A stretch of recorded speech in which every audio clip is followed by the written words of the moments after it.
Orlando Leite Ribeiro, boas-vindas. E a senhora senadora Tereza Cristina, obrigada pela sua presença. Alguns outros recados. No site de nosso evento, vocês conseguem encontrar as credenciais de todos os participantes. Todos os eventos do VIB possuem acesso livre.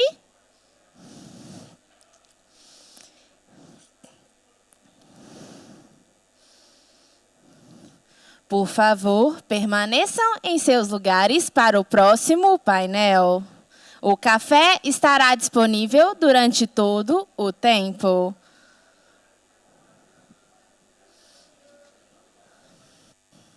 Por favor, permaneçam em vossos lugares para o próximo painel. O café estará disponível durante todo o tempo.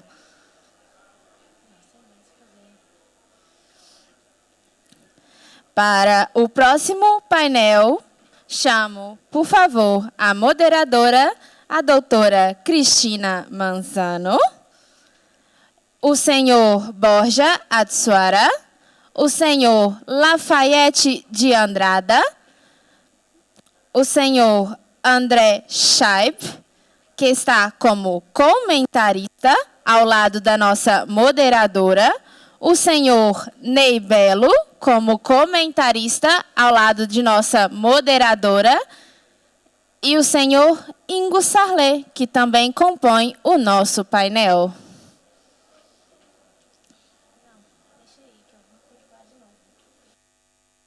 Para o próximo painel, chamo a moderadora Cristina Manzano, o senhor Borja Atsuara, o senhor Lafayette de Andrada, o senhor Ingo Sarlé, o senhor André Scheib como comentarista, o senhor Ney Belo como comentarista.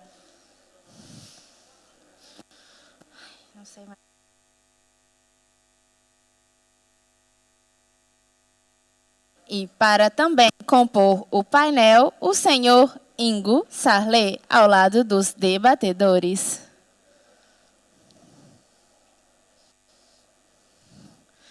Por favor, de frente para a moderação, o senhor Borja Atsuara, o senhor Lafayette de Andrada, o senhor Fabrício da Mota Alves e o senhor Ingo Sarlé. Como comentaristas, o senhor André Scheib e o senhor Ney Belo ao lado da moderação. Por favor, de frente para a moderadora, o senhor Borja Atsuara, o senhor Lafayette de Andrada, o senhor Fabrício da Mota Alves e o senhor Ingo Sarlé. Por favor, de frente para a moderação, o senhor Borja Atsuara, o senhor Lafayette de Andrada, o senhor Fabrício da Mota Alves e o senhor Ingo Sarlé.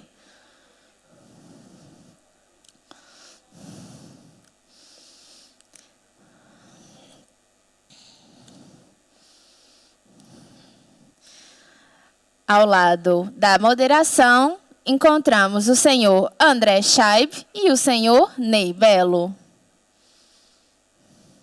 Obrigada e bom painel.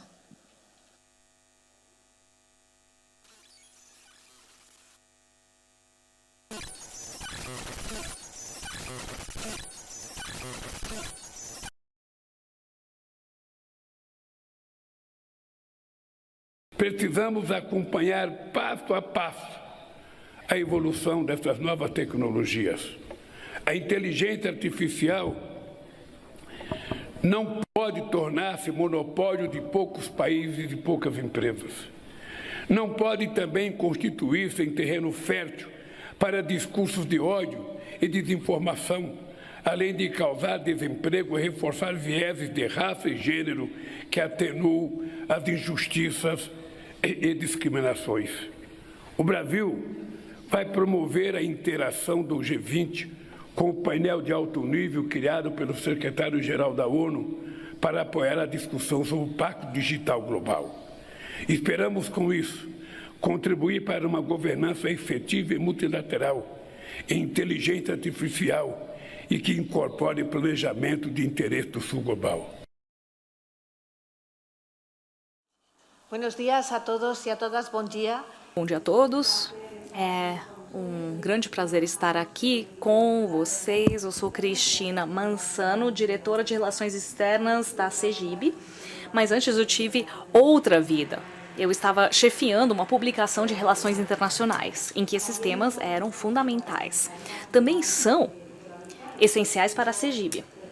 Eu só gostaria de lembrar que na cúpula passada, em Santo Domingo, em março, aprovamos a Carta Ibero-Americana de Princípios e Direitos no Entorno Digital, que está sendo desenvolvida na Agenda Digital Ibero-Americana, e onde incluímos muitas das questões que foram mencionadas no painel anterior e também neste. Neste painel, estamos falando de direitos fundamentais, particularmente no mundo digital.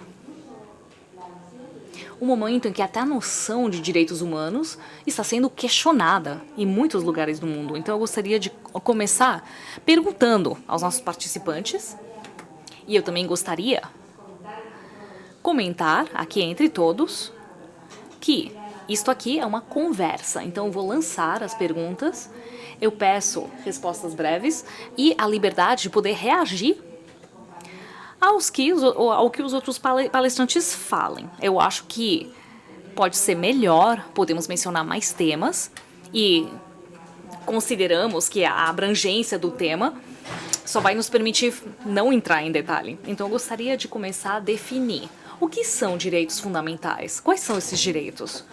Quais são os direitos que nos preocupam agora mesmo, nestes momentos de transformação? Quais são as mudanças que estamos vendo em direitos que já pareciam consolidados? Eu gostaria de começar pelo senhor Lafayette Andrado. O que entendemos por direitos fundamentais? Vamos, seguindo a orientação aqui, ser econômicos nos cumprimentos. Obrigado pela pergunta e dizer que é uma honra muito grande poder participar aqui deste fórum internacional. Mas vamos ao tema que nos cabe aqui dos direitos fundamentais. Eu sempre tenho dito que os direitos fundamentais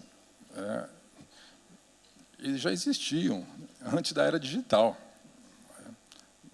E os direitos fundamentais, sobretudo na Carta Constitucional Brasileira, eles são autoaplicáveis, eles são de eficácia imediata.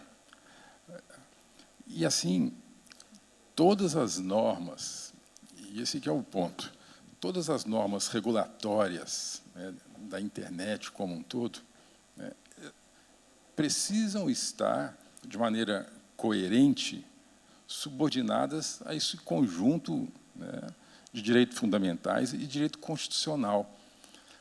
O que a gente percebe hoje, no dia a dia, é que as pessoas, como disse aqui anteriormente o deputado Orlando Silva, as pessoas mais ligadas a essas inovações tecnológicas, na era digital que nós estamos, geralmente são mais jovens.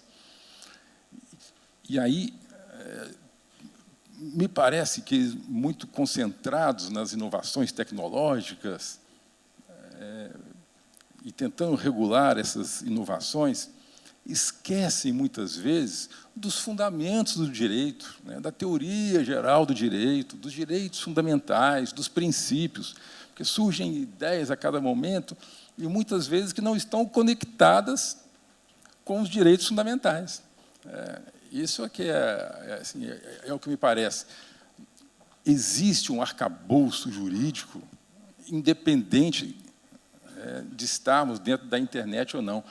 Muitas vezes as pessoas pensam que a internet é um mundo sem lei ou que exigem leis novas, normas novas. As normas já existem. Os direitos fundamentais já estão aí.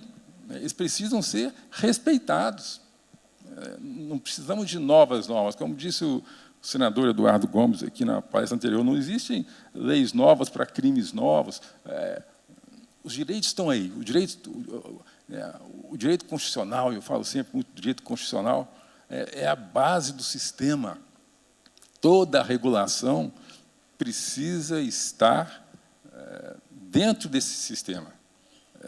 E aí, quando falamos de direito fundamental, e aí, sobretudo, na internet, aparecem, às vezes, os conflitos de normas fundamentais, de direitos fundamentais.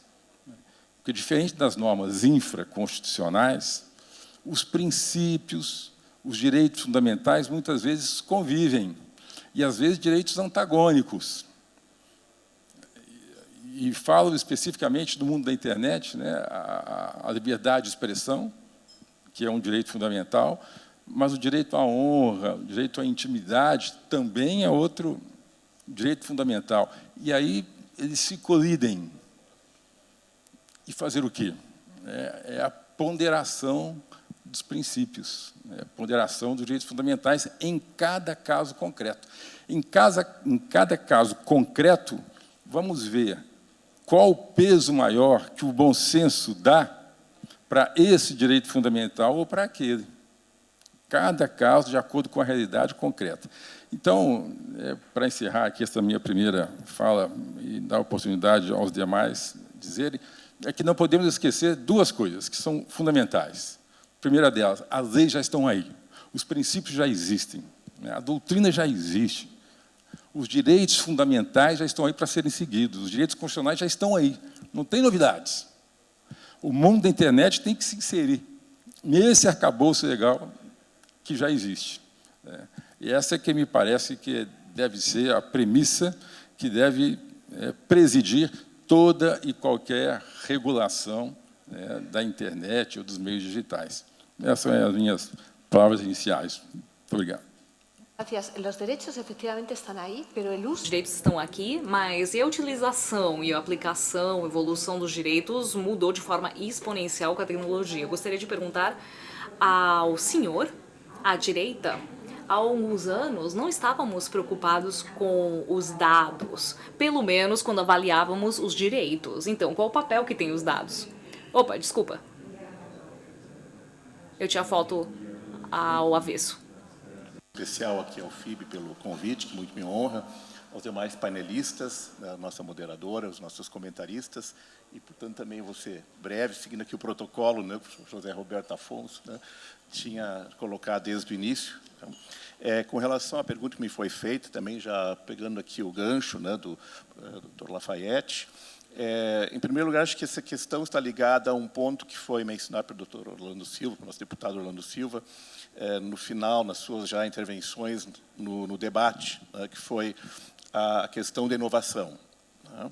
Porque a questão da inovação também está ligada a um fator, um outro aspecto que, me lembro, foi muito bem tratado por um dos pioneiros desse assunto na Alemanha, também com obras traduzidas aqui para a Espanha, o professor Wolfgang Hoffmann-Riem, que foi juiz do Tribunal Constitucional Federal da Alemanha, também um amigo do ministro Gilmar, nosso de Porto Alegre, que tem um livro sobre teoria geral do direito digital e alguns trabalhos sobre inovação, onde ele coloca a relação entre o direito e inovação, que vai me levar logo mais à proteção dos dados pessoais, né, como tendo assim são três vieses. Né? O primeiro é a inovação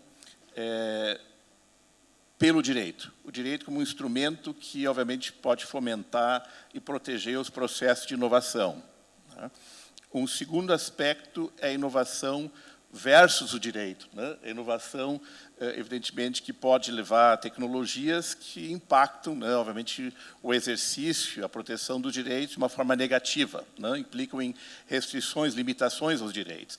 E um terceiro nível, né, seria o da inovação no direito, ou seja, o próprio direito gerando, né, respostas novas, né, que seja a velhos, antigos direitos, que já estão dados, já foram, inclusive, já construídos, resultado de conquistas já de praticamente 2 séculos de história, como mencionado pelo meu antecessor, né, mas também, né, o direito inovando no seu próprio âmbito, no seu próprio contexto, né, em relação aos novos usos, né, novos riscos, né, novos problemas ligados ao exercício e à fruição de direitos, obviamente, nesses novos ambientes tecnológicos, especialmente o da transformação digital. Então, esse seria o primeiro comentário. E é evidente que o reconhecimento gradual, embora no Brasil muito tardio, né, primeiramente pela mão do Supremo Tribunal Federal, depois, logo em seguida, pela emenda constitucional 115, aprovada pelo Congresso, né, evidentemente, o direito fundamental à proteção dos dados pessoais e a autodeterminação informacional foi um grande exemplo, né, dessa inovação no direito como resposta a novos desafios que foram se construindo, se agudizando, evidentemente, com a transformação do Big Data e, é claro, potencializados pelo uso da própria inteligência artificial, que, por sua vez, também deve ser regulada em função dos velhos direitos, né, o que me lembra um outro professor da Alemanha, de Frankfurt, já aposentado, Erhard Denninger, num texto dos anos 80, 1980, né, onde ele falava sobre os novos direitos na sociedade tecnológica, se de fato eram novos direitos, né, ou se eram velhos direitos com roupa nova. Né. Claro que a roupa nova, evidentemente, nós temos que vestir, né, para nos adaptar à moda, né, e às novas inflexões. E é claro que isso também se vê com direito à explicabilidade, né, se vê nessas inovações, se vê com direito de acesso à internet, para combater o digital divide, que a gente só pode se acentuar também com o uso da inteligência artificial, dependendo do uso que se fez dela. Né?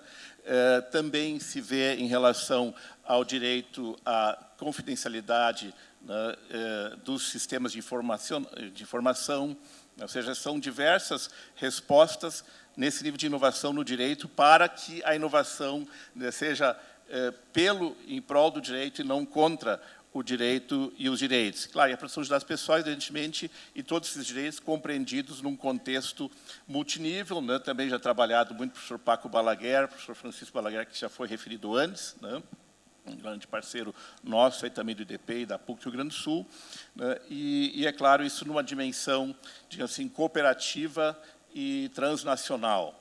É claro que nós já vimos isso, que regulações setoriais, regionais, seguem sendo importantes, mas esse exercício de coordenação na proteção de dados pessoais, compartilhamento de dados, né, e num contexto marcado cada vez mais por tecno-autoritarismos, diversas formas de tecno-autoritarismo, que vão minando a democracia, mesmo estados democráticos de direito, pelo menos assumidos como tais, né, que são das assimetrias de poder, e também a recuperação da função dos direitos fundamentais, inicialmente voltados só contra o Estado, como garantias, digamos assim, de limitação do Estado e assegurar espaços pessoais de atuação, de liberdade, em relação também à chamada eficácia, que de longe é horizontal, né, se chama de horizontal effect, mas é uma eficácia dos direitos fundamentais em relações cada vez mais verticalizadas de poder social e econômico. Portanto, essa multifuncionalidade dos direitos, né, e multipolaridade, digamos assim, nesse ambiente que vai também se potencializando, são alguns dos grandes desafios, né,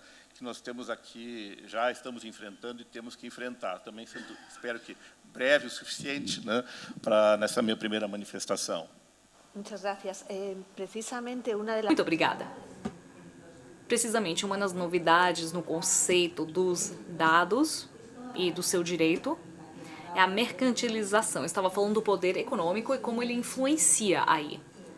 Fabrício de Mota, desde o ponto de vista jurídico, como que a gente gere a vontade dos usuários, dos cidadãos? Tivemos um caso que chamou a atenção aqui na Espanha. Uma empresa estava pagando para obter dados biométricos. E ela foi impedida pela justiça de fazer isso. Então, como combinamos a vontade dos cidadãos de dar os dados deles? A gente entende o que isso implica com a regulamentação?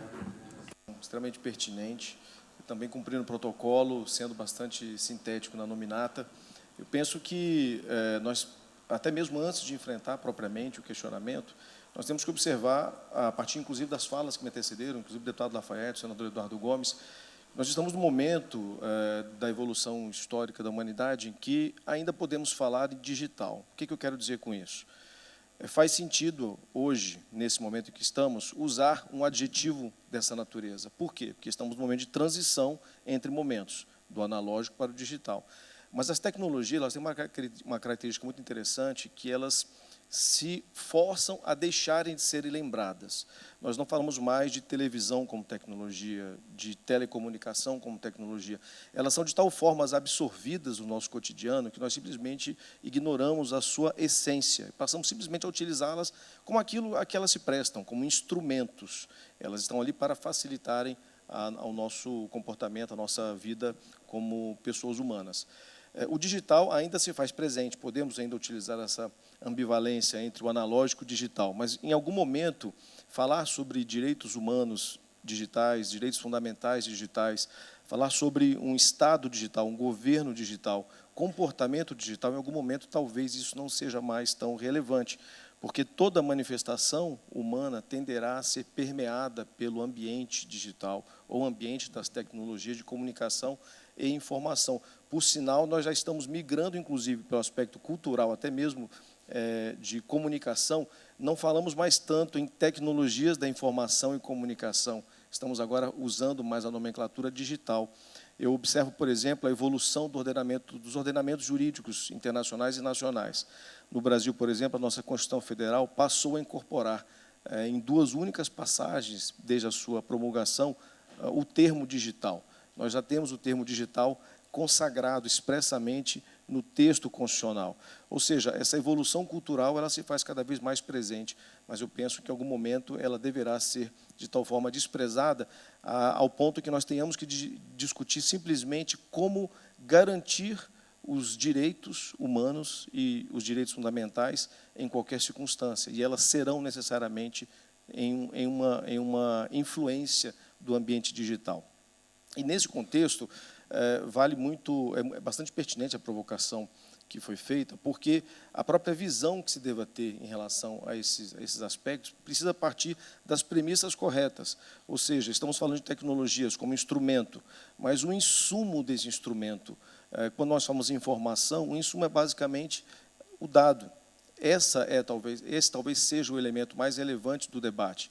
A provocação que foi feita anteriormente por uma participação da plateia, que foi do André, foi bastante interessante. Ele questionou aqui o que deve ser mais eficiente, regular o input ou o output. A pergunta dele, na verdade, era basicamente essa: será que não seria mais eficiente regular ou garantir mecanismos de apropriação ou de autonomia a partir de quem detém o dado, ou seja, o titular do dado, ou regular aquele uso? Eu penso que a resposta esteja em ambos.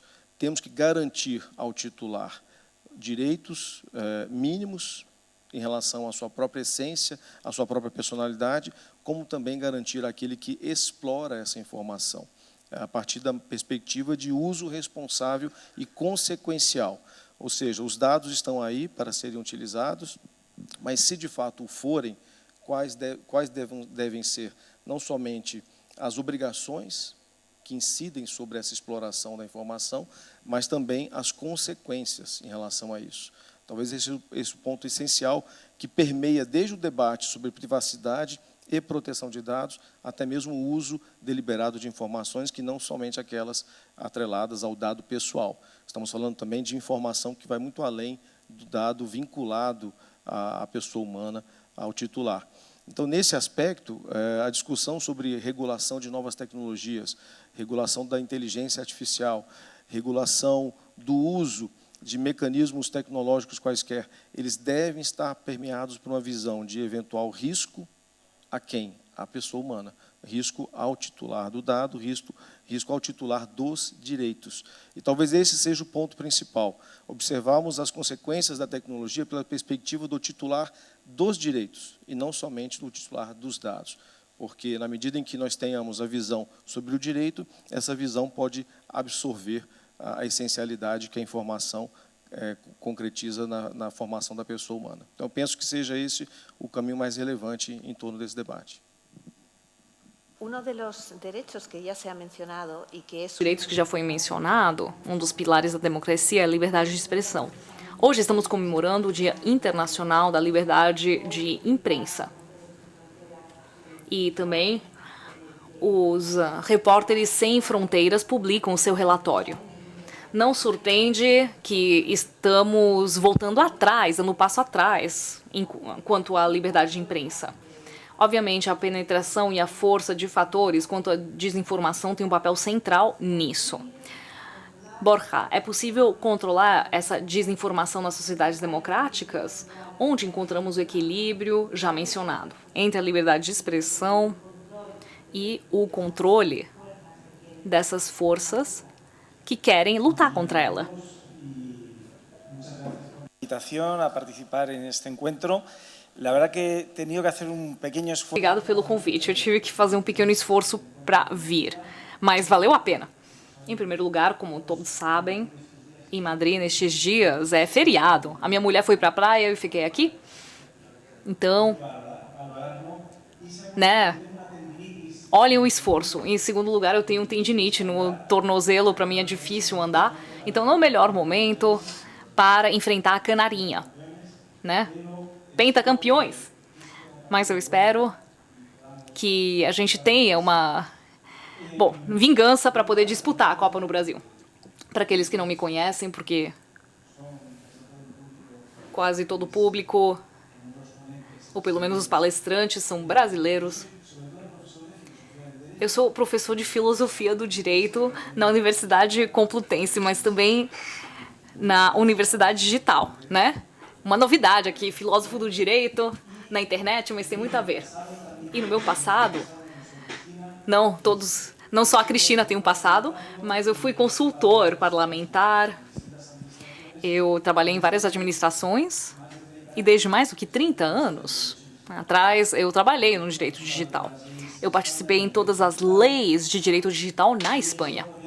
Eu também fui um dos participantes da Carta de Direitos Digitais à Espanha, né? Que também participou realmente em todos os documentos que acabaram criando a CEGIB. Mas agora mesmo eu não trabalho em cargo público. Isso dá uma vantagem, porque dá para falar o que eu penso, né? É melhor para a liberdade de expressão quando não estou à frente, não estou num cargo público. Eu gosto de participar em conferências e artigos e também nas redes sociais. Divulgo muita coisa. Desde os anos 90, eu estive presente nas redes sociais, então eu valorizo particularmente todos os temas da liberdade de expressão concretos.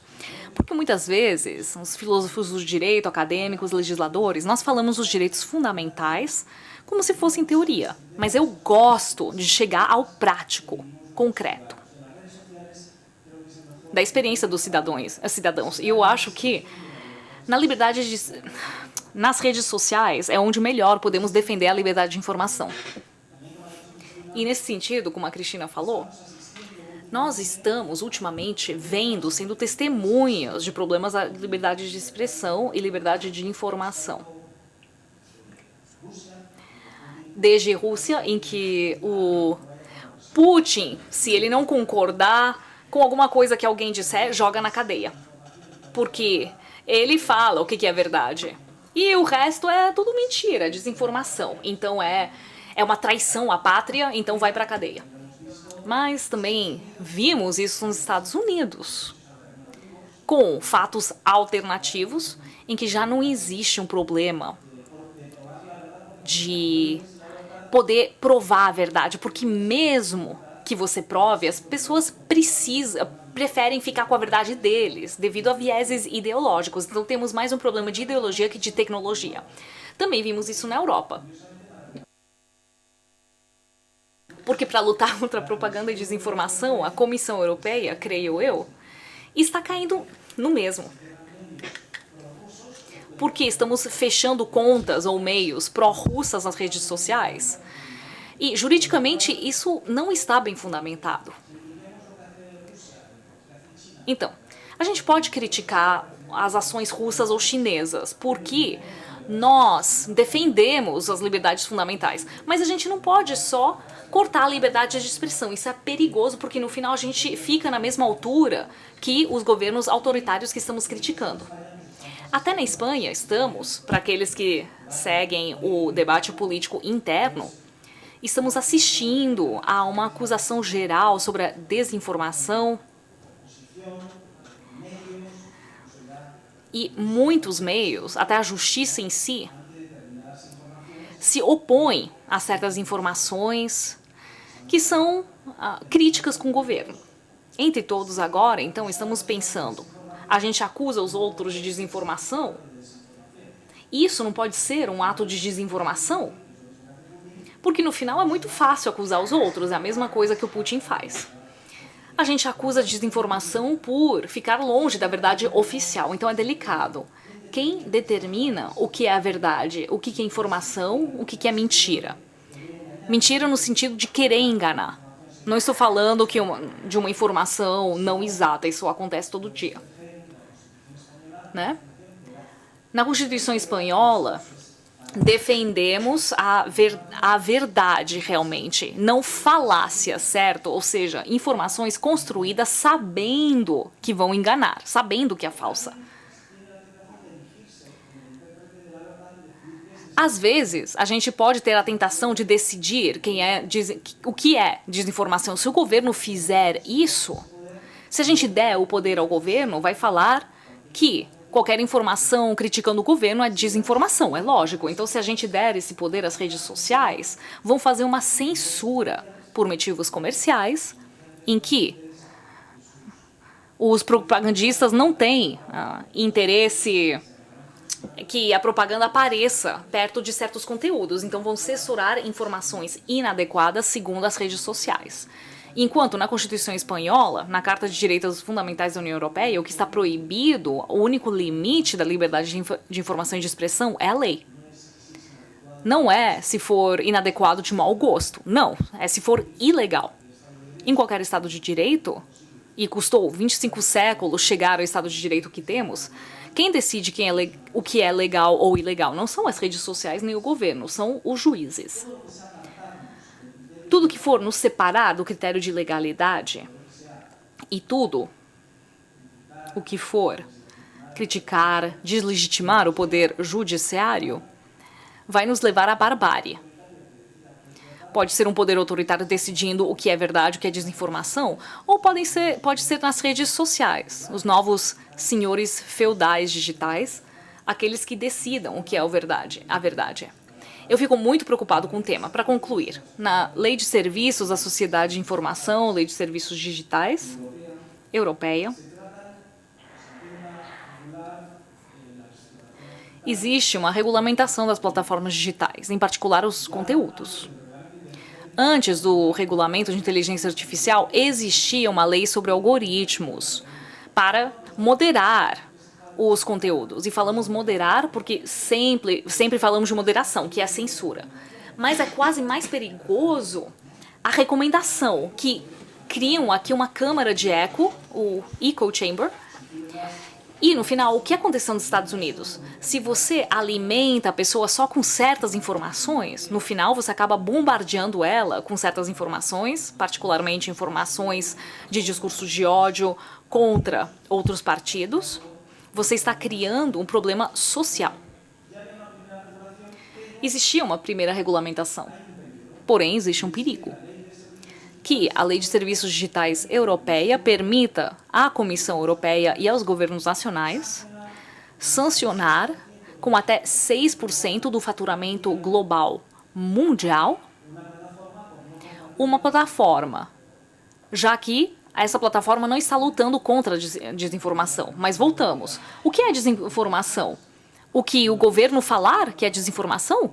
Se eu sou uma plataforma e podem colocar uma multa ou sanção de até 6% do meu faturamento global, podem chegar a ser bilhões de euros em certas plataformas, eu vou apagar toda a informação que possa ser incômoda para não ser multado. Então, isso é muito perigoso. E para acabar, eu vou ser construtivo. A própria Lei de Serviços Digitais Europeia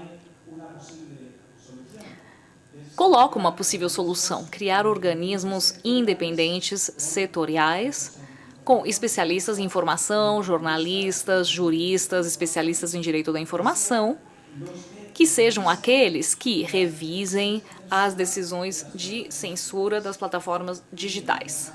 Em última instância, depois, isso pode ser analisado pelos tribunais, mas os tribunais não podem se miscuir no dia a dia.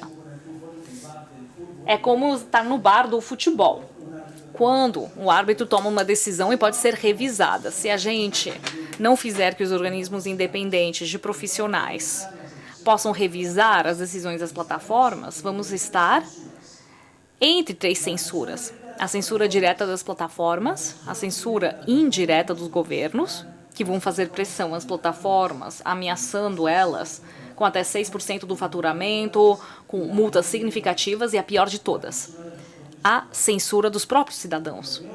Porque o pior da censura nas redes sociais, e todos aqueles que usam as redes sociais sabem, é que muitos cidadãos que só acreditam na sua liberdade de expressão querem realmente bloquear a liberdade de expressão daqueles que não pensam como eles, que é o pior de todos, já que os algoritmos das redes sociais funcionam na base de computar as queixas de um conteúdo de uma conta. E já muitos cidadãos estão se organizando para fazer uma guerra de guerrilhas para fechar as contas dos adversários. Obrigado. Mencionabas el control de determinados Estava falando sobre o controle de determinados conteúdos e buscar o mensageiro de alguma forma, ou seja, multar estes canais que divulgam esta informação. Antes, o representante da União Europeia estava comentando como pedem que quando são produzidas deepfakes que coloquem marcas d'água para poder identificá-los, mas eu gostaria de depois conversar sobre isso, porque os que fabricam essas deepfakes não vão colocar a marca d'água, porque a intenção é exatamente que não saiba que é uma deepfake. O senhor falou também sobre uma das questões para ir além desta regulação, é apagar estes conteúdos e exatamente sobre esse direito ao esquecimento dos próprios dados, o direito ao esquecimento, era uma questão que antes não existia. Então, Lafayette, eu queria saber sobre isso, introduzir conceitos que a evolução está nos obrigando. Como é que no Brasil está sendo feito isso, sobre a lei do esquecimento? Essa revolução tecnológica, ela trouxe para todos nós, para a nossa sociedade, algumas ferramentas que não existiam antes e que, obviamente, precisam, sim, de serem reguladas. Foi da questão dos dados, é uma delas que a senhora citou aqui antes. A Constituição brasileira, ela colocou expressamente a inviolabilidade dos dados pessoais. Óbvio que isso aí é uma inovação fruto do desenvolvimento da tecnologia. Mas aí eu volto ao professor Denninger, citado aqui antes. Mas são velhos direitos com roupas novas? No fundo, são. Quando nós falamos aqui em direitos fundamentais, na internet, no fundo, na essência, esses direitos já existem. É uma roupagem nova. A internet é uma ferramenta. Direito à informação na internet, direito à informação.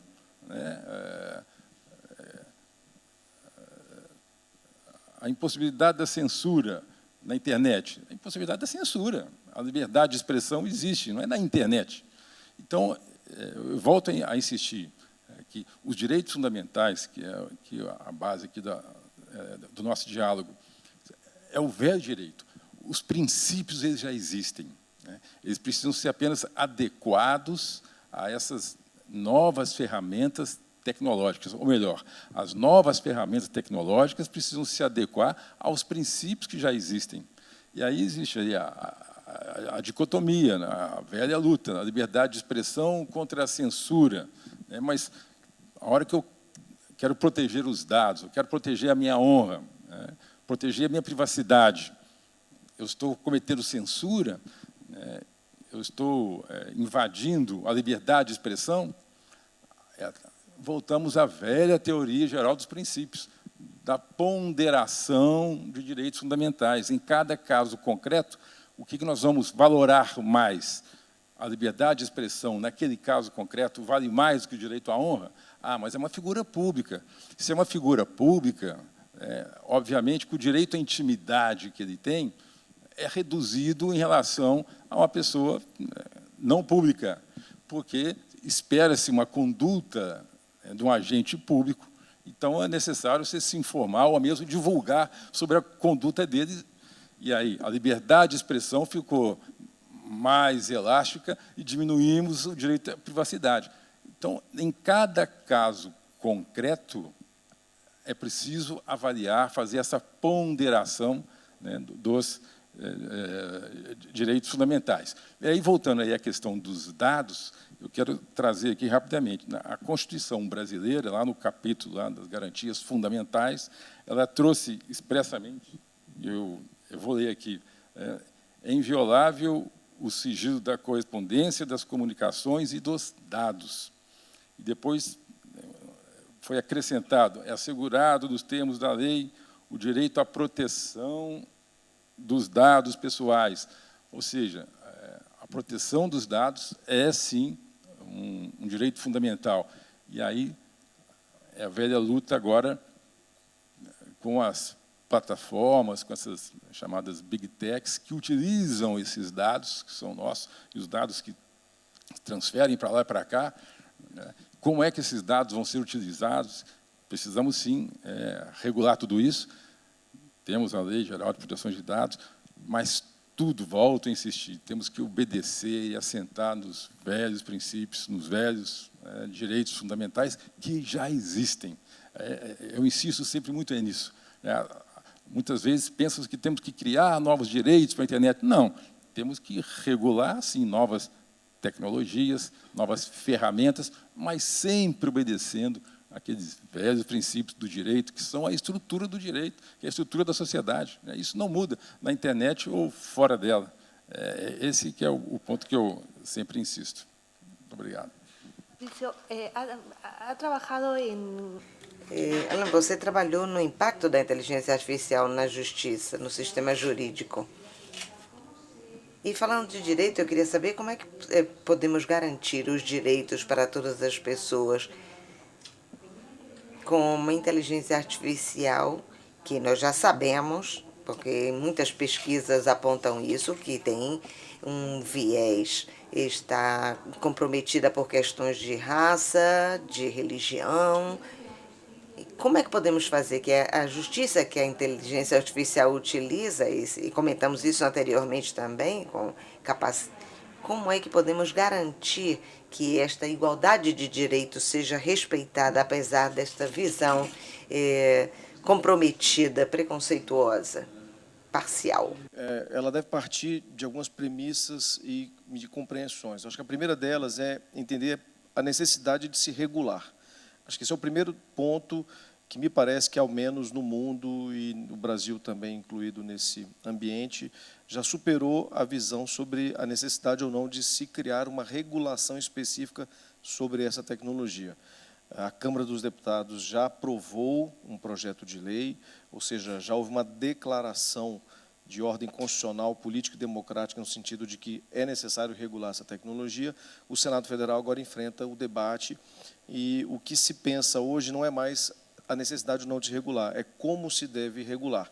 Então, ela deve partir dessa premissa de que a necessidade da regulação surgiu a partir de constatações políticas e sociais e agora se enfrenta a maneira como se deverá enfrentar, ou seja, essa regulação deverá ser permeada por que princípios, por que elementos. Esse é um segundo ponto do debate. Então, parte da premissa de que o legislar já está sendo construído. E esse legislar impacta não somente as consequências sobre a tecnologia, mas, sobretudo, a visão de segurança jurídica em torno desse ambiente. A não regulação, obviamente, que é uma possibilidade. Inclusive, podemos optar, o Congresso pode optar em algum momento, nessa fase que se encontra, por não regular. A própria morosidade do Congresso, que é muitas vezes entendido como tal, ela pode ser apenas o tempo do Congresso, né? Como o senador Eduardo Gomes mencionou aqui agora, já estamos em mais de 800 dias desse debate somente no Senado Federal. Se incluirmos o período em que tramitou na Câmara, fatalmente passaremos os 1000 dias aí de debates. E pode ser que haja um pouco mais além disso. Então, a necessidade de legislar já foi registrada, mas não somente isso. Além dessa visão, é preciso compreender também a necessidade de preparar os ambientes institucionais públicos em torno dessa possibilidade de regulação. O Poder Judiciário, assim como o Poder Legislativo e o Poder Executivo, cada um no seu respectivo papel, precisam estar preparados para a implementação, a execução e até mesmo a formulação de políticas públicas. Quando falamos em inteligência artificial, um dos pontos mais relevantes é a chamada proficiência tecnológica. Precisamos compreender a tecnologia para se pensar em regular ou até mesmo para se pensar em aplicar. E essa proficiência, a meu ver, deve estar presente em todos os elementos desse ambiente, tanto na legislação, ou seja, o legislador não é obrigado a ser um especialista em inteligência artificial. E há quem diga que não há especialistas em inteligência artificial, e o senador Eduardo Gomes fala muito essa frase. O especialista em inteligência artificial é aquele que mais rapidamente deixa de ser especialista. Então, o especialista de hoje, semana que vem, pode já não estar nessa posição. Então, essa proficiência tecnológica ela tem que estar presente em todos os momentos desse debate. E não somente na formulação ou até mesmo na propositura de regulações, mas na implementação. Quais são as condições que nós temos como sociedade, e aí eu me refiro agora ao ambiente político-governamental, de concretizar, de implementar essas políticas regulatórias ou políticas públicas. Nós vemos no Brasil, por exemplo, a proteção de dados, que rapidamente escalou de um direito tradicional para um direito fundamental, através da promulgação de uma emenda constitucional. Estando já nessa condição, nós temos uma dificuldade crônica ainda de respeitabilidade da proteção de dados no Brasil. Muito embora haja um consenso sobre a importância desse direito, inclusive alçando a natureza, ao status de direito fundamental, mas a concretização ainda não está plenamente realizada, porque nós não temos um ambiente regulatório suficientemente atuante ou preparado para isso. Nós temos um regulador no Brasil, que é a Autoridade Nacional de Proteção de Dados, de cujo Conselho Consultivo eu faço parte, mas que não tem todas as condições, nem orçamentárias e nem mesmo administrativas para atuação. Então, temos o direito, superamos o debate sobre a necessidade de legislação, mas não conseguimos ainda implementar políticas públicas e regulatórias suficientes. Esse debate também se faz presente na proposta de regulação da inteligência artificial. Um dos pontos mais centrais e mais sensíveis é justamente a regulação. Quem será o regulador da inteligência artificial? Qual o modelo de regulação apropriado? E é um debate fantástico, muito pertinente, mas pouco se fala sobre a capacitação daqueles servidores e agentes políticos que estarão ali à frente desse propósito. Talvez isso devesse ser mais importante do que a própria discussão sobre quem deverá regular ou não. Então, penso que todas essas condições devem estar presentes. A proficiência tecnológica não deve ser apenas para a sociedade no uso da tecnologia, mas para os formuladores também, para o status quo governamental e político e público. Acho que é fundamental que parta deles essa visão. Ingo, mencionava antes o tecnoautoritarismo. Falava antes sobre o tecnoautoritarismo. Existe uma literatura ampla sobre a incidência das novas tecnologias na vida diária dos cidadãos, o que Susana chamou do capitalismo, da vigilância, etc., etc. Em que ponto nós estamos agora? Isso tem a ver também com as diferentes sociedades.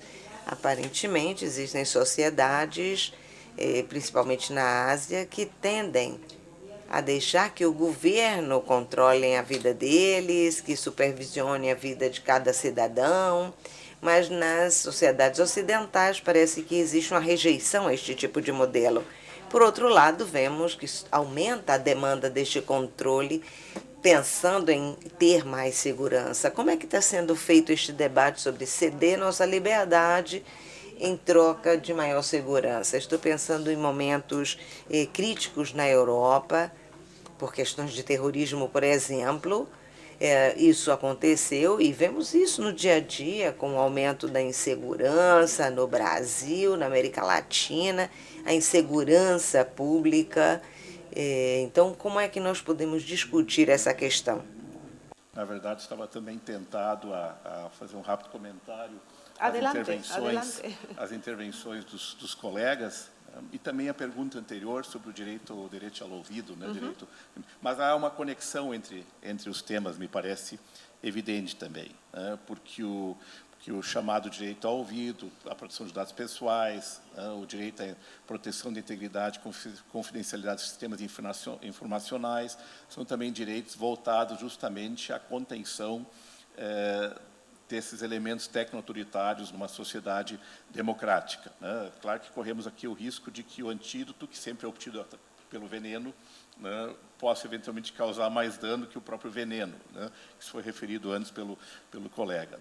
Mas, de todo modo, eu faria assim em 3 níveis. O primeiro, com relação à sociedade e como ela se comporta. Um dos problemas que me parece, salvo melhor juízo, que nós temos em relação a esse elemento, digamos assim, sutil, muito sutil, pelo menos aparentemente sutil, de intrusão da tecnologia, do controle, do vigilantismo, especialmente quando ele não vem do Estado, mas vem dos atores privados, quando se trata da censura privada, mas de outros elementos de dominação que vêm dos atores privados, ele é muito sutil e, por isso, ele é pouco percebido, porque o encanto com as ferramentas colocadas à disposição, ele acaba superando, muitas vezes, a percepção, pelo menos uma expectativa real em termos de que tipo de intrusão isso está tendo nas próprias vidas. Isso acontece com a questão do trade-off, entre segurança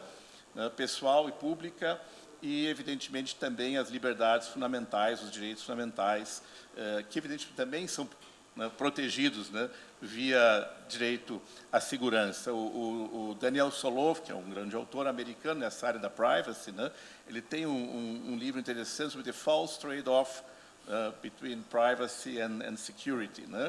E aí ele coloca justamente isso, que, na verdade, isso depende de como se visualiza o fenômeno, se enfrenta o fenômeno, porque é óbvio que um sem o outro não pode conviver. Acho que a questão está em que nível a regulação consegue, e é difícil manter esse equilíbrio, e se consegue conter esse elemento do controle do medo. Que a Sunstein tem um livro também interessante sobre Laws of Fears, e tem um livro mais recente sobre Liars. E ali ele propõe um modelo, que é um modelo interessante, uma proposta regulatória, especialmente aqui em relação ao problema das redes sociais, onde também se difunde o medo. Agora, pegando a questão do medo da segurança, essa visão de que nós temos que ter medo por tudo que se passa, principalmente um país como o Brasil, onde o medo é muito explorado também politicamente, e ao mesmo também na sociedade, por certos movimentos que buscam, então, obviamente, uma criminalização aguda de certos segmentos, e a superação de garantias processuais essenciais, centrais, por conta de que isso seriam meros tecnicismos, na medida que temos que garantir a segurança pública, isso se passa, na verdade, isso é capitalizado em muitas esferas distintas. Mas o que é Sunstein, especialmente ali em relação à liberdade de expressão e à mentira, à desinformação, ele estabelece modelo de diferentes níveis. Ele entende assim, existem alguns critérios, e a partir de uma pauta de certos níveis, por exemplo, só estou aqui, resumo, de quem provém a informação, a desinformação, a potencial mentira. Qual é o nível de inverdade que está contido numa determinada informação? Que também existem os níveis de verdade. Há coisas que não são grandes ameaças, por exemplo, quem defende o criacionismo em relação ao darwinismo, isso não necessariamente impacta de forma tão negativa quanto, eventualmente, outros discursos, como, por exemplo, o discurso da negação do Holocausto, entre outros. A probabilidade de dano. Quais os bens que vão ser atingidos, bens jurídicos que vão ser atingidos, e a probabilidade de dano maior ou menor em relação a esses bens, ou risco maior ou menor em relação aos bens protegidos. E ele, então, propõe esse modelo, digamos assim, um pouco graduado, diferenciado para balizar as medidas regulatórias. E aqui entraria o direito ao esquecimento, assim chamado direito ao esquecimento, tema que é muito caro, escrevi várias coisas sobre, inclusive um livro sobre esse tema, e o direito ao esquecimento, é claro, é muito mais um rótulo. Nós sabemos que não se pode forçar ninguém a esquecer alguma coisa, só com lobotomia, e vejam lá. Então, não existe um instrumento que faça alguém esquecer alguma coisa. O que está em causa, evidentemente, que níveis de confrontação se pode impor a alguém, ou à sociedade com determinadas informações e fatos ligados à sua vida passada e que nível, evidentemente, de tolerância se deve dar isso e que tipo de equilíbrio se alcançar aqui entre informação, liberdade de expressão e esses bens jurídicos, por exemplo, a intimidade, a vida privada, a reputação e assim por diante. E é claro que nós temos aqui no Brasil um processo interessante, já que isso foi colocado uma pergunta, a situação brasileira, vou tentar ser breve, né? No Brasil, nós tivemos também uma fase de encanto, né, em relação ao chamado direito de esquecimento. É muito mais um processo de esquecimento social, né, do que se trata, né? Não confrontando a sociedade, mas com aquilo é uma tendência de... Né, e há diversas formas de alcançar esse objetivo, diversos instrumentos para isso, chamando isso de direito de esquecimento ou não, né? E nós tivemos uma fase em que nós tivemos uma distinção clara no Brasil entre o chamado direito de esquecimento offline e online, né? Na esfera offline, nós tivemos algumas situações em que os nossos tribunais, em diversos ambientes, reconheceram o direito de esquecimento, inclusive o Superior Tribunal de Justiça, né, e que acabaram levando essa questão ao Supremo Tribunal Federal, que decidiu, né, em 2021, em nível de repercussão geral, isso significa que é um caso que a decisão passa a ter efeito vinculante, uma tese fixada, né, onde o Supremo Tribunal Federal fixou a tese de que, nos casos, né, não é a citação expressa da tese, que nos casos em que se trata de informações verdadeiras, né, não haveria possibilidade de se aplicar a ideia do direito de esquecimento na medida em que seria incompatível com a ordem jurídica brasileira, né? Só que tem duas situações a apontar aqui que me parecem são os desafios. Primeiro, esse tema não foi sepultado com essa decisão do nosso Supremo Tribunal Federal, na medida em que o Supremo não se posicionou nessa decisão sobre o chamado direito de esquecimento online. Os casos, por exemplo, versus Google, mecanismos de desindexação dos mecanismos de busca na internet, tecnicamente falado do direito à desindexação, né? Isso não foi objeto da decisão do Supremo Tribunal Federal. Portanto, isso é um campo aberto, né? E é onde mais nós temos sentido o impacto, inclusive várias decisões recentes da Corte Europeia. O Tribunal de Justiça da União Europeia tem o caso Google de 2014, mas tem um caso mais recente, né? Vários tribunais constitucionais têm decisões positivas, podemos discutir se naquele momento aquela decisão foi adequada ou não, mas tem, inclusive, Espanha, uma decisão recente, né, que parece do ano passado, sobre o direito ao esquecimento também, né, tem diversas decisões em vários países.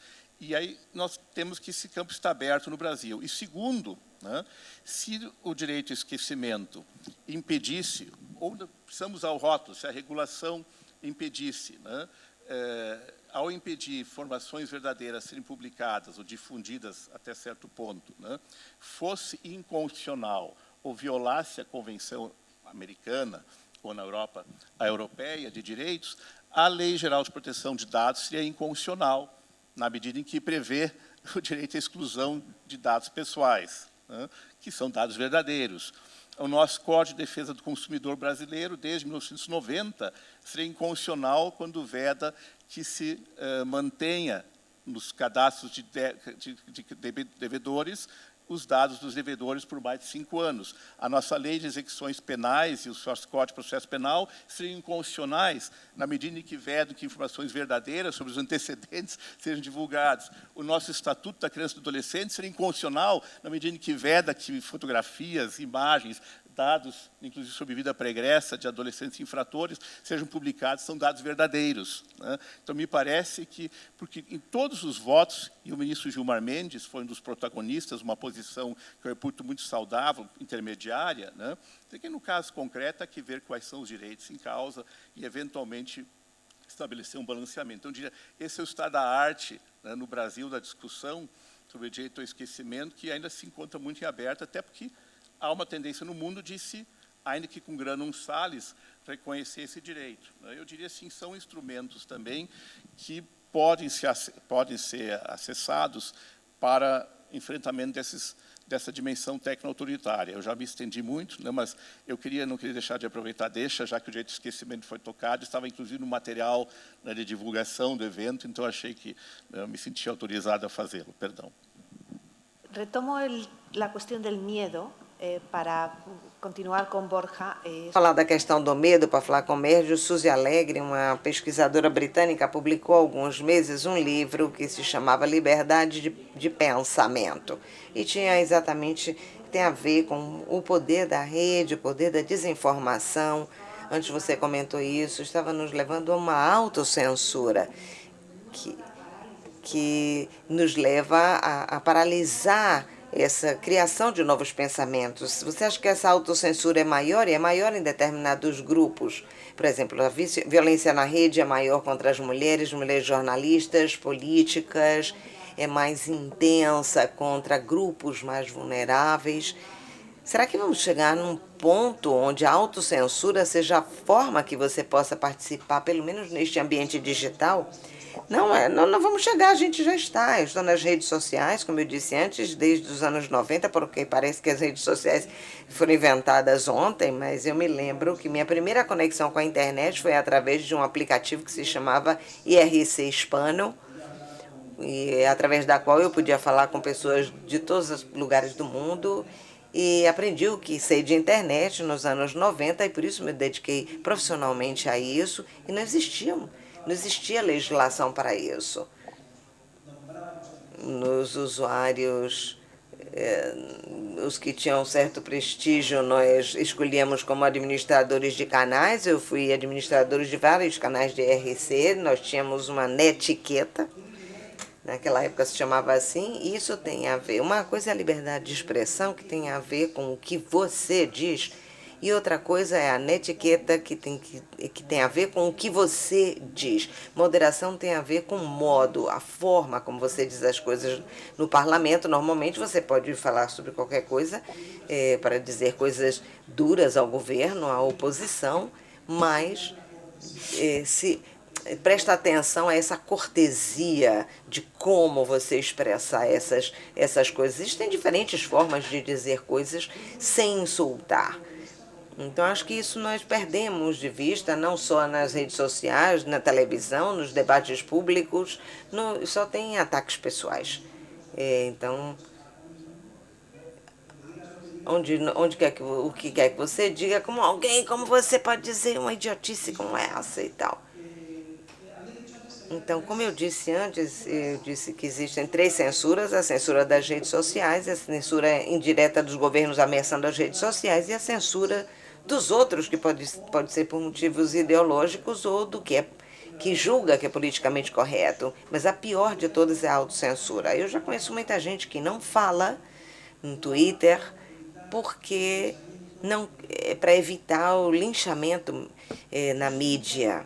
Eu sou muito teimoso e eu acho que a única forma de defender a liberdade de expressão é exercendo essa liberdade. E a liberdade de informação também, porque se nós nos autocensuramos para não entrar em confusão, então é uma nova forma de cometer um crime que não está no direito, que é o efeito enxame. Se uma abelha lhe picar, pode arder, mas não vai mas se lhe picarem 20.000 abelhas, você vai morrer.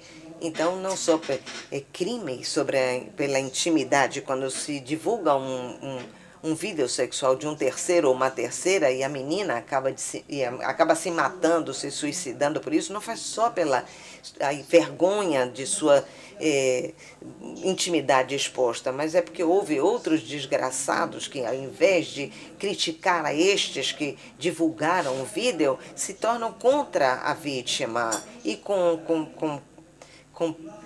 comentários vexatórios contra a vítima.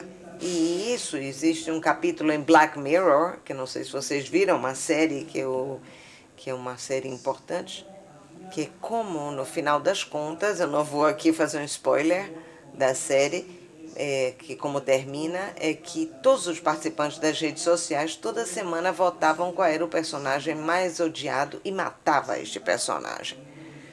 Depois tem um ponto onde muda isso, eu não vou dizer como termina a série, mas nós já estamos neste ponto e eu me sinto atacado, não só, como você disse, não só as mulheres, mas eu, quando digo o que eu disse, eu me sinto atacado pelos que dizem o que queriam dizer. A primeira coisa, insultam, xingam, depois colocam alguém aí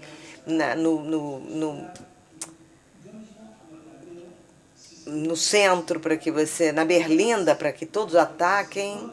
Embora meus seguidores digam, não deixe de fazer isso, porque é importante que existam vozes como a sua, mas quem é que me defende? Quem é que me defende? Se só estão aí os haters e os trolls, como eu sou teimoso, eu digo, eu não estou disposto a ceder espaço público aos haters. Não estou disposto. Mas, claro, cada vez somos menos. Eu encaro isso com esportividade e com bom humor, mas e gosto de argumentar e tal, mas nem todo mundo está disposto a perder tempo com isso. E estamos cedendo espaços públicos de debate na mão das piores pessoas, naqueles que não acreditam na liberdade de expressão, porque, como disse Aichowski, os que não acreditam na liberdade de expressão, nas pessoas que detestam, não acreditam na liberdade de expressão, porque acreditar na sua própria liberdade de expressão ou daqueles que estão de acordo com você não é acreditar na liberdade de expressão. Ahora nuestros comentaristas, y quiero empezar por André. Eu vou começar com André Chay, o nosso comentarista. O que foi falado por o amigo Borja e agregar algo mais sobre a questão da censura. Porque existe a censura explícita, né? Alguém é perseguido porque manifestou o seu pensamento ideológico, enfim, pela manifestação da sua palavra. Mas o que é grave também, e que isso é invisível, que é uma censura invisível, que é a censura pelos algoritmos de direcionamento. Porque, às vezes, você é livre, você quer falar, e você fala, você escreve, mas não atinge ninguém. O próprio algoritmo te faz a censura, te cala, porque você falou, mas não falou para ninguém. O algoritmo faz essa censura. E isso é gravíssimo, porque essa é uma censura invisível, é uma censura que não se percebe, mas que acontece de fato. Então, como bem disse aqui o deputado Orlando Silva mais cedo, a questão da transparência dessas plataformas, quais são os objetivos dos algoritmos, é claro que reservado a propriedade intelectual, o direito de negócio, mas quais são os objetivos do algoritmo, como ele funciona, isso é fundamental, ter o direito ao conhecimento de como eles funcionam, porque eles implicam também numa censura invisível. É só isso que eu queria acrescentar. Muito obrigado. Queria darle la palavra a André. Vou dar a palavra ao André. Aos dois, na verdade. Será que não tem microfone?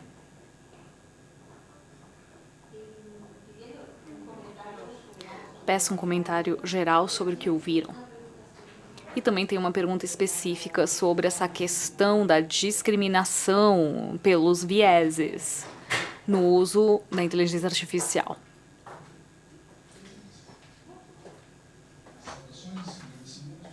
Vou direto a 3 pontos que me parecem bastante interessantes, obviamente focados naquilo que é meu objeto de pesquisa, que são as causas das ofensas à democracia e aos direitos fundamentais decorrentes do processo de infodemia. Já explico o que quero dizer com isso, professor Ingo.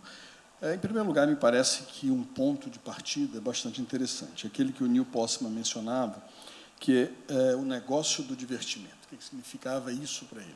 É que nós estabelecemos uma lógica na sociedade em que aquilo que nos diverte, aquilo que nos apaixona, aquilo que nos seduz, é exatamente aquilo que nos aprisiona. A análise, me parece, das ofensas aos direitos fundamentais à democracia devem partir da constatação de que o grande espectro de mobilidade das ações, ela parte da ideia de divertimento e não da ideia de obrigação. Isso caminhando para o segundo ponto que eu gostaria de mencionar, que é da proliferação das informações que geram um atentado à democracia e aos direitos, exatamente pela autorreferência dessa própria modalidade de viver que nos distancia do factual, daquilo que é concreto, daquilo que é real. Ou seja, a partir do momento em que divulgamos informação, circulamos no universo de pluralidade de informações, vivemos um universo de autorreferência extremamente centrados pela perda da factualidade.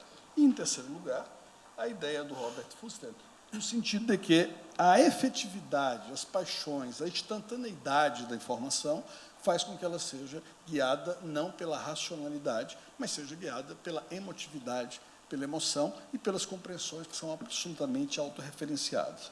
Se isto é assim, me parece que o enfrentamento, todo enfrentamento das ofensas e das agressões aos direitos fundamentais e à democracia devem partir de um elemento subjetivo, ou de um elemento psicológico ou sociológico, que me parece ter uma importância fundamental na geração de atividades que são antidemocráticas ou que são ofensivas aos direitos fundamentais.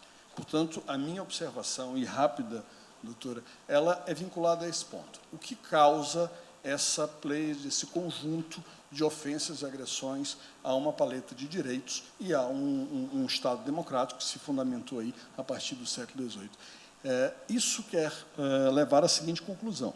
Enquanto nós não tivermos uma análise um pouco mais real do estado de viver e de tráfego das informações e razões pelas quais essas atitudes são praticadas, nós não teremos uma regulação dessas mesmas atividades em conformidade com a exigência que o mundo contemporâneo nos traz. Isso queria focar nesses 3 pontos e ouvir, se possível, a opinião dos senhores.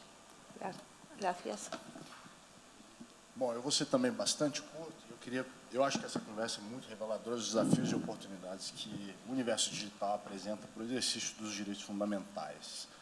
E um ponto importante a ser relevado aqui, eu acho, é que, em se tratando de direitos fundamentais, a gente normalmente se foca nas condições de possibilidade em que o sujeito pode exercer esses direitos fundamentais que já estão aí, né? E em que medida eles têm uma nova roupagem, em que medida eles podem ser aplicados ou não. Mas o que eu acho importante também levar em consideração é que esses direitos fundamentais devem ser considerados não só no espaço da vida cotidiana, como a gente diz, no espaço físico, né, mas no espaço que é aquilo que a gente chama do espaço digital, que é qualquer coisa de diferente. Então, o exercício desses direitos fundamentais nesse outro espaço, como se dá, como se operam, e em que medida as novas roupagens ou, eventualmente, os modos de aplicação se dão, são os grandes desafios, né? Porque, nesse espaço digital, não se trata somente de discutir as atividades dos sujeitos físicos, dos humanos. Aí, dentro desses espaços digitais, temos também os algoritmos, como o doutor Lafayette acaba de mencionar, que efetivamente podem exercer, por exemplo, o caso mencionado pelo doutor Lafayette, essa possibilidade de censura. São sujeitos, efetivamente, actantes nesse espaço. Eu gosto de trazer sempre o caso específico da Holanda, recentemente, em que se descobriu que a utilização de um algoritmo específico pela administração fiscal holandesa levou à discriminação em massa de uma variedade de famílias, mais de 10 mil famílias, que foram discriminadas em razão do nome de família, que era um nome de família estrangeiro, né, e que foram... Assim, a administração fiscal exigiu o pagamento de benefícios de seguridade social dessas famílias, arruinando elas.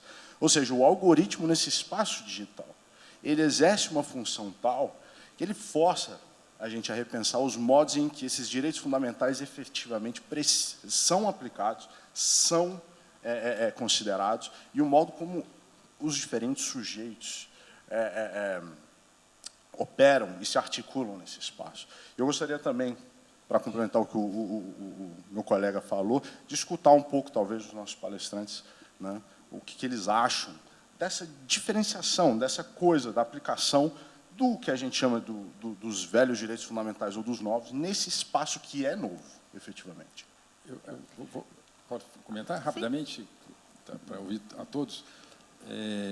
Conjugando aqui as duas falas aqui do doutor Ney com também do doutor André, né, o doutor Ney, querendo falar as ofensas que acontecem aos direitos, que talvez sejam fruto de uma questão psicológica do usuário. Eu queria acrescentar algo que, para mim, é uma posição pessoal minha. As grandes plataformas, né, que é a conexão entre todos esses usuários, Ali não existe a necessidade de você se cadastrar, se apresentar. Ou seja, ali é resguardado muito a proteção ao anonimato, né? E a Constituição, no caso, a Constituição brasileira, ela é muito clara, né, quando ela fala assim, que o direito de expressão é garantido, aqui, ó, é livre a manifestação do pensamento, sendo vedado o anonimato. O que eu quero dizer é que o anonimato é, na minha opinião, um dos grandes fatores que levam a essa guerra nesse mundo digital. Você não tem que se apresentar, você fala o que você quiser e sem ter nenhuma responsabilidade por isso. Aí, quando eu falo sempre lá do direito antigo, vamos voltar lá para a teoria da responsabilidade. Se você não se apresenta, se é garantido o seu anonimato, você fica valente, você fala o que você quer, né? Porque você fica inteiramente a cavaleiro. Então, temos que voltar lá no direito privado, e para encerrar aqui, lá na teoria da responsabilidade. Nós temos que garantir o que a Constituição diz que é um direito fundamental, que é a vedação ao anonimato. Para mim, isso é uma ferramenta, é algo importantíssimo para diminuir muito, né, esse ambiente grosseiro e de guerra no mundo digital. Temos que ser breves. Se me permites, para que seja dinâmico. Para a coisa ser dinâmica, na lei espanhola, ou Cartas Espanholas de Direitos Digitais, estivemos falando das duas posturas que sempre ocorrem. A identificação plana, porque eles falam que se todo mundo estivesse perfeitamente identificado, não existiriam haters nem trolls. E tem outra postura que diz que teria menos liberdade de expressão, já que algumas pessoas, pelo seu trabalho ou cargo, não podem se expressar.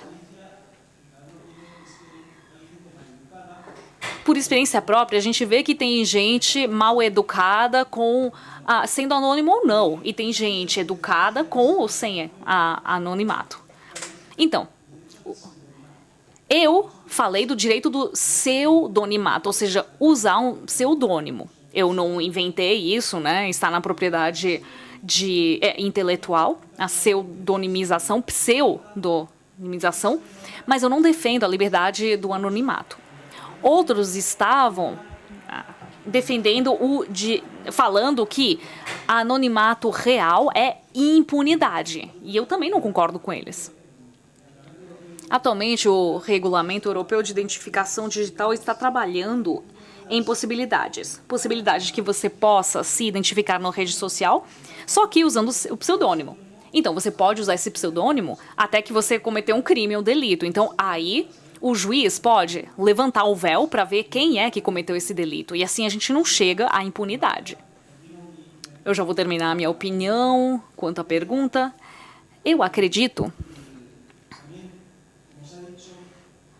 que, como também já foi dito, o problema das redes sociais é que aproveitam os algoritmos. As redes sociais vivem das propagandas que criam impacto, anúncio. E o que impacta mais? É o conflito. Todos os meios sabem disso. É por isso que as manchetes sempre são escandalosas. Boas notícias não recebem muito público, né? Também acontece a mesma coisa na TV. No debate tem gente se insultando porque o conflito vende. A gente sabe isso, né? Na escola, cada vez que tinha uma briga, todo mundo ficava aí tentando animar as pessoas a brigarem mesmo. A gente gosta disso. Então, temos o algoritmo de recomendação para criar uma câmara de eco. Eu percebo isso no X. Desde que o Elon Musk virou presidente, as minhas mensagens chegam às pessoas que nunca me seguiriam e provocam mais insultos e mais ataques do que antes. Depois de tudo isso, depois de criar esse ambiente polarizado que estamos vendo nas sociedades no Brasil e na Espanha, então, o que a gente faz para reduzir a tensão quando as pessoas que vivem disso gostam de aumentar a atenção, pois eles ganham mais dinheiro, é bom para eles. Existe um conceito que na Lei de Serviços Digitais na União Europeia foi consagrado. Não é do acervo comunitário, é anglo-saxão, que é o discurso cívico. Acontece que a Comissão Europeia pode julgar como risco sistêmico de uma rede social o fato de que existam mensagens que andem ou falem contra o discurso civil. E tudo isso é muito bonito, mas quem é que decide o que é um discurso cívico? A Comissão Europeia, cada governo? O que é o discurso cívico se depende do governo? E eles falam, está polarizando a sociedade. Tá bom, criticar o governo faz isso. Então, é muito perigoso não determinar os conceitos cívicos. Eu já acabo aqui. O mais perigoso é quem é que decide o que vai contra o discurso cívico. Desculpa ser meio old school, mas eu confio na legalidade e nos juízes. E fora disso, do Estado do Direito, só existe barbárie. Esta predicción apocalíptica, le quiero dar las gracias a todos los panelistas. Com essa predição apocalíptica, obrigado aos palestrantes, aos comentaristas. Foi muito ilustrador. Temos toda a sessão para continuar a aprofundar nesses temas. Pode abrir. Muito obrigado a todos por este painel. Peço a todos que permaneçam sentados para o nosso próximo painel. Na moderação, o doutor Rui Nogueira. Como debatedores, Cristina Galac, Francisco Gaetani, Mauro Campbell e Raul Jungmann. Como comentários, ao lado da moderadora.